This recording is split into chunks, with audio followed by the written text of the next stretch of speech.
O sistema mais do que nunca está à beira de um colapso e a bala de prata para que isso se concretize pode estar no resultado do segundo turno de uma cidade específica. No vídeo de hoje eu vou explicar essa história para você, vou falar também sobre o esquema de tráfico de drogas descoberto dentro do próprio Supremo, mas antes preciso mostrar uma declaração feita por Lula hoje pela manhã, que foi um aviso para que você, cidadão brasileiro, prepare o seu bolso, pois o governo fará uma compra que nos custará muito caro. Em uma entrevista concedida à rádio O Povo CBN na manhã dessa sexta-feira, Lula foi questionado sobre o episódio do problema técnico no avião presidencial logo após ter decolado da Cidade do México, e ao responder sobre esse assunto, Lula já adiantou que o governo federal não apenas comprará um novo avião presidencial, como já está sendo previsto, como ainda comprará mais algumas aeronaves para viagens de ministros. Desse problema nós tiramos uma lição.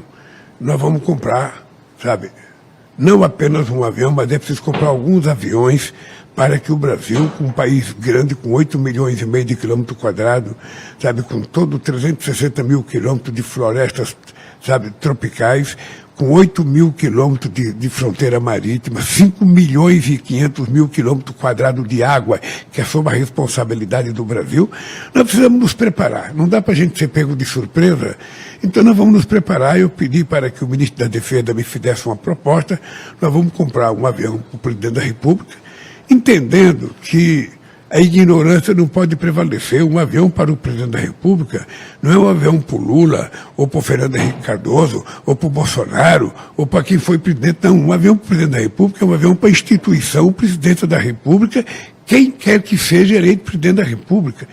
E nós vamos comprar alguns outros aviões, porque é preciso os ministros viajar. A gente não governa o Brasil com ministros ficando coçando lá em Brasília. O ministro tem que viajar, tem que fazer entrega, tem que conversar com o prefeito, tem que conversar com o governador, tem que conversar com o povo. Então eu vou cuidar. Esse é o governo que luta contra a desigualdade, a pobreza e a fome. Só que luta apenas nos discursos. Tanto que a compra desses novos aviões é a prova concreta de que a prioridade do governo Lula é justamente viajar Brasil para fazer apenas discursos. E como se não bastasse o anúncio das negociações que estão por vir e serão colocadas na conta do povo brasileiro, Lula ainda antecipou o padrão das aeronaves que ele exige. Eu tive uma lição muito grande. Eu, durante muito tempo, fui muito comedido, porque eu, quando comprei esse avião, 309, é o mais pequeno, sabe, da Airbus, ou seja, quando eu comprei o mais barato e o menor. Mesmo assim, o Brizola alcunhou o Aerolula, sabe? Então, você está lembrado que a campanha de 2006 foi feita em cima do Aerolula, como se o avião fosse um privilégio do presidente da República. Eu superei isso. Eu, aos 79 anos, superei isso, porque é o seguinte: um presidente da República tem que se respeitar, a instituição tem que ser respeitada, e o Brasil é muito grande e não precisa um presidente da República correr risco. O presidente da República não precisa correr riscos. Traduzindo, essa é a chance para comprar o dito avião com um gabinete privado, suíte para casal com chuveiro, sala de reuniões e todas as outras exigências que fazem parte do sonho que Lula tem desde 2023 e que agora, graças ao coincidente problema técnico enfrentado no México, será realizado. O custo desse avião, inclusive, ainda é uma incógnita. No dia seguinte ao episódio acontecido no México, eu fiz um vídeo falando sobre esse caso e mencionando a estimativa feita pela Força Aérea Brasileira em 2023, quando Lula fez sua primeira tentativa de trocar o avião presidencial. Naquele momento falava-se em um valor entre 70 e 80 milhões de dólares, que em reais poderia chegar a mais de 430 milhões. Mas de lá para cá, muitas especulações já foram feitas e já foram considerados modelos de mais de 1 bilhão de reais. E tudo isso que eu estou falando é apenas do avião presidencial, mas Lula já adiantou que serão adquiridos também aviões para os ministros, que certamente não serão de um padrão inferior. E por falar em ministros, mas dessa vez não os ministros de Estado, a Polícia Civil do Distrito Federal desencadeou uma operação nessa quinta-feira para desmantelar uma organização criminosa que fornecia cocaína e maconha, inclusive para servidores do Supremo Tribunal Federal e e também para funcionários terceirizados da corte. As investigações que estavam sendo realizadas há cerca de um ano identificaram a existência de uma rede bem organizada de distribuição que fazia uso, entre outras coisas, de grupos de WhatsApp para facilitar as negociações. Um dos envolvidos no esquema, o eletricista Douglas Ramos da Silva, que foi apontado como intermediador entre os fornecedores da mercadoria e os servidores do STF, guardava em um caderno os nomes e os pagamentos dos clientes. Nas listas escritas à mão, assim como em conversas de WhatsApp, constam apelidos como Minhoquinha, Vitor STF, Rafael STF, Batata, Mijão, entre outros. Curiosamente, foi discutida e aprovada há alguns meses na Suprema Corte a descriminalização do porte de maconha para uso pessoal. Pelo jeito, essa era uma pauta que tinha um forte apoio interno no STF. E já que eu estou falando do Supremo, eu aproveito para trazer aqui um trecho do discurso de Luiz Roberto Barroso, que ele fez na abertura de uma sessão do tribunal, se referindo às propostas que foram aprovadas pela CCJ da Câmara para restringir os poderes dos ministros. Se você não sabe que propostas são essas, é só ver o vídeo de ontem aqui do canal, pois nele eu falei sobre isso. Não existem unanimidades. Porém, não se mexe em instituições que estão funcionando e cumprindo bem a sua missão por injunções dos interesses políticos circunstanciais e dos ciclos eleitorais. As constituições existem precisamente para que os valores permanentes não sejam afetados pelas paixões de cada momento. Nós aqui seguimos firmes na defesa da democracia, do pluralismo e da independência e harmonia entre os poderes.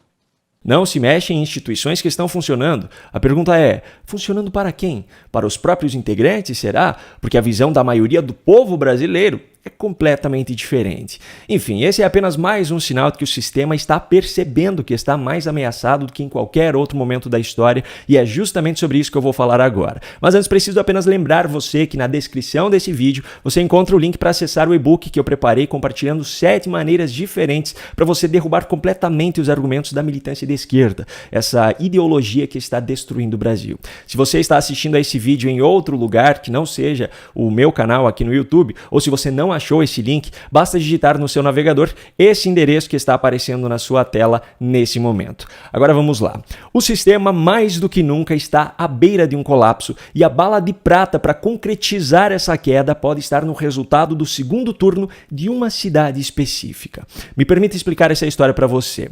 Eu já falei em outros momentos sobre a ameaça que as candidaturas que não fazem uso de dinheiro público em suas campanhas representam para esse sistema, que é um verdadeiro mercado bilionário bancado com o suado dinheiro do povo brasileiro. O nome mais conhecido que representou essa ameaça em 2024 foi o de Pablo Marçal. Eu já falei em um vídeo alguns dias atrás que, independentemente da opinião que cada um tem sobre ele, é fato que ele provou que é possível receber praticamente 1/3 dos votos da maior cidade do país sem usar dinheiro público, mesmo não tendo ido para o segundo turno. Só que, diferente de São Paulo, uma outra capital colocou no segundo turno uma candidata que não apenas não fez uso de nenhum real de dinheiro público, como ainda fez uma campanha impressionante, realmente histórica. Em Curitiba, a capital do meu estado, o Paraná, Cristina Grêmio disputará o segundo turno contra Eduardo Pimentel. E veja bem, nesse caso, a disputa não é uma batalha ideológica, porque a esquerda mesmo já caiu fora. O candidato do PSB ficou no primeiro turno, o ex-governador Roberto Requião, que era aliado de Lula e Dilma, ficou no primeiro turno, entre outros. Resumindo, sobraram apenas a candidata de direita, Cristina Grêmio, e o candidato de centro, Eduardo Pimentel, do PSD. E ainda tem mais um ponto. O vice do Eduardo é o Paulo Martins, do PL, o partido de Bolsonaro, e fazem parte também da coligação o Partido Novo, que é o partido que eu sou filiado, mesmo não sendo político, também o Republicanos, o PRTB, o MDB, o Podemos e o Avante. Só que, para mim, não existe possibilidade de não apoiar a Cristina Grêmio, que é do Partido da Mulher Brasileira, e eu vou explicar o porquê. O primeiro ponto é que ela representa ideologicamente a direita. A Cristina é jornalista, ex-repórter da Globo e saiu de lá justamente por não aceitar a militância política dentro da emissora, trabalha na Gazeta do Povo desde 2018 e os princípios defendidos por ela são muito parecidos com os meus. Mas o principal ponto é o seguinte, ela não recebeu nenhum real de dinheiro público e fez milagre na sua campanha. Veja só, lá em São Paulo, o segundo turno será entre Ricardo Nunes, que recebeu mais de 44 milhões de reais de dinheiro público no primeiro turno e gastou quase 41 milhões de reais, e Guilherme Boulos, que recebeu no primeiro turno quase 65 milhões de reais de dinheiro público e gastou mais de 46 milhões. Em Curitiba, o Eduardo Pimentel, que é o adversário da Cristina, recebeu no primeiro turno 11,8 milhões de reais de dinheiro público e gastou mais de 10,4 milhões. Já a Cristina Gremel não pegou nenhum real de dinheiro público, arrecadou pouco mais de 500 mil reais de doações 100% particulares e sabe quanto ela gastou na campanha do primeiro turno? R$ 6.197. Deixa eu repetir, R$ 6.197. Se essa mulher for eleita, meus amigos, como é que o sistema vai explicar que aquela desculpa de que é preciso usar dinheiro público para financiar campanhas para que elas sejam justas é uma mentira? Como é que o sistema vai explicar que uma mulher sem dinheiro público e gastando apenas R$ 6.000 é capaz de vencer adversários que gastam dezenas de milhões? Como é que esse sistema vai explicar que esses bilhões de reais que são destinados para campanhas eleitorais não servem para nada além de sustentar um mercado que enriquece com isso, como é o caso da empresa de consultoria de campanhas que a Manuela Dávila criou? Já falei isso outras vezes e faço questão de repetir. O financiamento de campanhas com dinheiro público serve apenas para que os aliados dos políticos enriqueçam com o nosso dinheiro, porque não há justiça nenhuma na forma como esses valores são distribuídos. Pelo contrário, os partidos que já são poderosos são os que recebem mais dinheiro para garantir que se perpetuarão no poder. Eu não sou curitibano, mas eu sou paranaense e, acima de tudo, sou um cidadão brasileiro que não aguenta mais ser roubado. No que depender de mim, a Cristina Gremel será a nova prefeita de Curitiba e será um exemplo a ser seguido no resto do país. Dá para fazer política de forma honesta e sem jogar o dinheiro do povo no lixo. E nós vamos provar isso no dia 27 de outubro. Um grande abraço e até a próxima.